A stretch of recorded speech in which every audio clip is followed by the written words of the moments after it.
Rabbi इश्रह ली सदरी वयस्सिर ली अमरी वहलुल उक़्दतम मिन लिसानी यफ़क़हू क़ौली।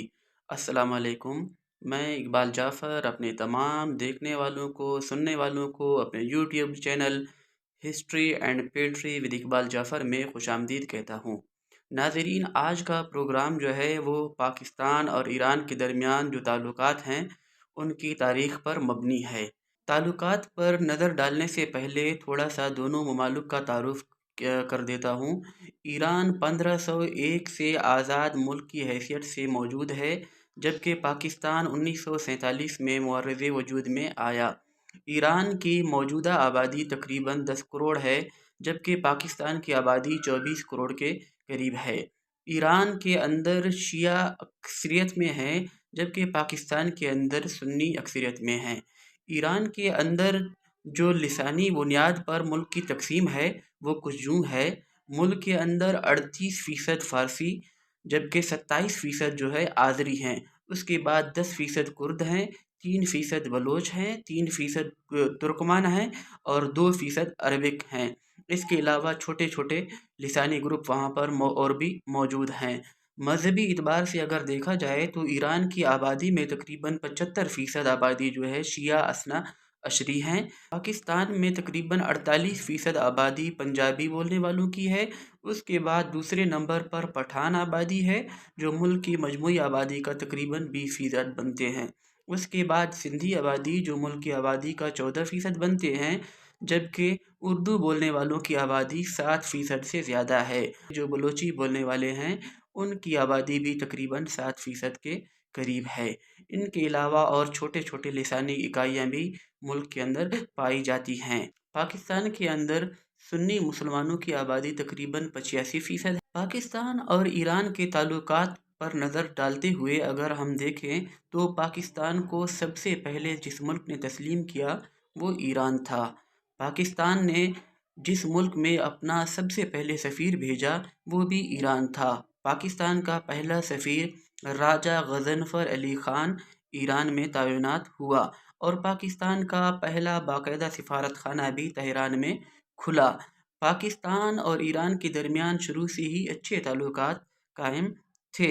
पाकिस्तान के वज़ीर आज़म लियाक़त अली ख़ान ने जिस मुल्क का सरकारी सतह पर ऑफिशियल दौरा किया वो ईरान था, जबकि ईरान के उस वक्त के बादशाह ने 1949 में पाकिस्तान का दौरा किया और पाकिस्तान के साथ दोस्ताना ताल्लुकात कायम करने के एक मुआहदे पर दस्तखत किए। 50 की दहाई में अमेरिका की ज़ेरे निगरानी बनने वाली सीटो और सेंटो नामी तंजीमों में दोनों ममालिक शरीक थे, क्योंकि दोनों ममालिक उस वक्त के अमरीकी ब्लॉक में मौजूद थे। उसके बाद 1964 में पाकिस्तान, तुर्की और ईरान ने एक अलग तंजीम RCD के नाम से बनाई, जो इलाकाई ताउन पर मबनी थी। 1965 में पाकिस्तान और भारत के दरमियान जंग में ईरान ने पाकिस्तान का खुलकर साथ दिया और पाकिस्तान फ़ज़ाइया को लॉजिस्टिक मदद भी फराहम की। 1971 में जब पाकिस्तान के हालात इंतहाई कशीदा थे, तब ईरान ने गैर जानिबदारी का मुज़ाहरा करते हुए पाकिस्तान के मामलात में मुदाखलत नहीं की। पाकिस्तान और ईरान के दरमियान ताल्लुकात का दूसरा दौर 1979 से तब शुरू होता है जब ईरान के अंदर ख़ुमैनी ने अपनी हुकूमत कायम करके रज़ा शाह की हुकूमत का ख़ात्मा कर दिया। तब से लेकर अब तक पाकिस्तान और ईरान के दरमियान ताल्लुकात में सर्द मोहरी पाई जाती है। ईरान में आयतुल्लाहों की हुकूमत के क़याम के बाद उनकी पाकिस्तान समेत ख़ित्ते के किसी भी मुल्क के हवाले से ख़ारजा पॉलिसी वाज़ेह नहीं है। इनक़िलाब के बाद उन्होंने अपने इनक़िलाब को रशियन नौयत का इनक़िलाब समझते हुए चारों तरफ मौजूद ममालिक में दाखिल करने की कोशिश की। जैसे पाकिस्तान में निज़ाम मुस्तफ़ी के नाम से एक तहरीक शुरू की गई और इस तहरीक ने पाकिस्तान के अंदर शिया फ़िक्का राइज करने की कोशिश की। उसके बाद रद्द अमल में 1985 में एक सुन्नी तंजीम सिपाही साहबा कायम हुई, जो पाकिस्तान के अंदर काफ़ी मजबूती के साथ उसका मुकाबला करती रही। ایران کے آنے والے انقلاب کے بعد بڑی تعداد میں شاہ پسندوں نے پاکستان کا رخ کیا۔ ایران کی گورنمنٹ نے بیرون ملک ان کے خلاف جب کارروائیوں کا فیصلہ کیا تو پاکستان کے اندر بھی مجاہدین خلق کے لوگوں کو کوئٹہ اور کراچی میں نشانہ بنایا گیا۔ بعد ازاں پاکستان کی حکومت نے یہ معاملہ ایران کے ساتھ اٹھایا۔ 90 کی دہائی میں پاکستان میں فرقہ وارانہ قتل و غارت کا سلسلہ شروع ہوا۔ اس قتل و غارت کے سلسلے میں ایران نواز تنظیموں کا ہاتھ جہاں ملوث تھا، وہیں پہ سنی تنظیموں کو بھی عرب ممالک کی طرف سے جو ایرانی انقلاب کو کچلنے کی کوشش میں تھے، سپورٹ کرتے رہے۔ 2001 میں افغانستان پر امریکہ اور اس کے اتحادیوں نے قبضہ کر لیا۔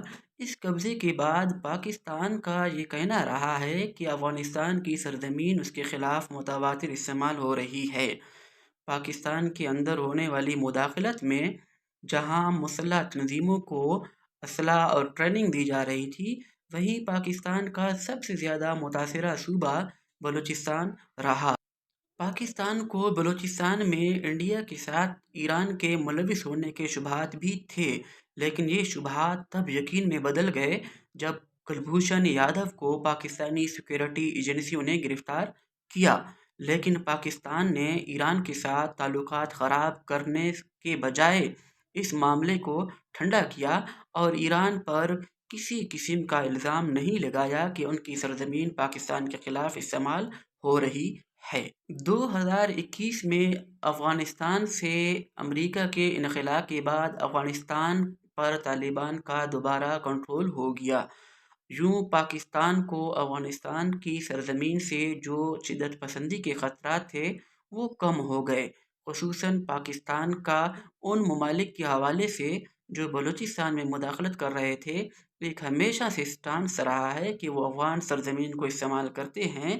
افغان حکومت نے پاکستان کو یقین دہانی کروائی کہ ان کی سرزمین کسی کے خلاف استعمال نہیں ہوگی، لیکن امریکہ کے جانے کے بعد پاکستان کے صوبہ بلوچستان کے اندر جہاں تخریبی واقعات میں کمی واقع ہوئی، وہیں پاکستان اور ایران کے درمیان حالات کشیدہ ہونے لگے۔ یاد رہے 2017 میں پاکستان نے ایران سے آنے والا ایک ڈرون اپنی سرحد کے اندر مار گرایا تھا، لیکن پاکستان نے اس واقعے کے خلاف ایران کو کسی قسم کا الٹیمیٹم دیا اور نہ ہی ایران کے خلاف کسی قسم کی کارروائی کی۔ پاکستان کی کوشش تھی کہ پاکستان اور ایران کے درمیان تعلقات میں سرد مہری میں مزید اضافہ نہ ہو۔ ایک ماہ قبل ایران کے شہر کرمان میں ایران کے سابق جنرل قاسم سلیمانی کی برسی پر ہونے والے 2 بم دھماکوں میں 100 سے زائد افراد ہلاک ہو گئے، جس کا الزام ایرانی حکومت نے وہاں پہ قائم سنی مسلمانوں کی تنظیم جیش العدل پر دیا، اور اس کے رد عمل میں 1 ماہ کے بعد انہوں نے پاکستان میں ایک کارروائی کی اور پاکستان کے اندر انہوں نے پنجگور کے علاقے سبز کوہ میں جیش العدل کے ٹھکانے کو نشانہ بنانے کا دعویٰ کیا، لیکن پاکستانی حکومت نے ایران کے اس دعوے کی سختی سے تردید کی اور بتایا کہ اس حملے میں 2 بچوں سمیت 3 افراد شہید ہوئے۔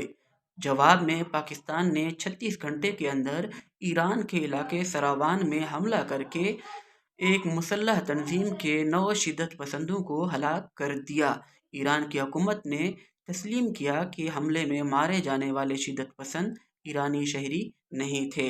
پاکستان نے اس حملے میں میزائلوں کا، ڈرونز کا استعمال کیا۔